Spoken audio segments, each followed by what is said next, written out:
Hello guys, फिर से स्वागत है आप सभी का मेरे एक और नए मिनी ब्लॉग पे। तो अभी शाम के टाइम पे मैं निकल चुकी हूँ मार्केट सब्जी खरीदने के लिए। तो सबसे पहले मैं ले रही हूँ बेम्बू शूट और उसके बाद मैं ले लूँगी चिकन, क्योंकि आज आप लोगों को मैं दिखाने वाली हूँ चिकन और बेम्बू शूट करी त्रिपुरी स्टाइल में। तो सबसे पहले चिकन को अच्छे से धो लेंगे और साथ में 2 अनियन को भी काट लेंगे और साइड में बेम्बू शूट को भी मैंने काट के अच्छे से धो लिया है और साइड में जिंजर गार्लिक ब्लैक पेपर का पेस्ट बना लिया है। तो अभी डाल देंगे कढ़ाई में चिकन और बेम्बू शूट और उसके बाद डालेंगे जिंजर गार्लिक ब्लैक पेपर और अनियन का पेस्ट और उसके बाद डालेंगे धनिया, नमक, फिर हल्दी, जीरा, मिर्ची और साथ में डाल देंगे सरसों का तेल और उसको अच्छे से मिक्स करके हम गैस पे चढ़ा देंगे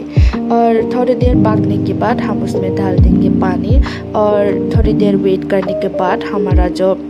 चिकन और बेम्बू शूट का करी है वो रेडी हो चुका है। आप लोग भी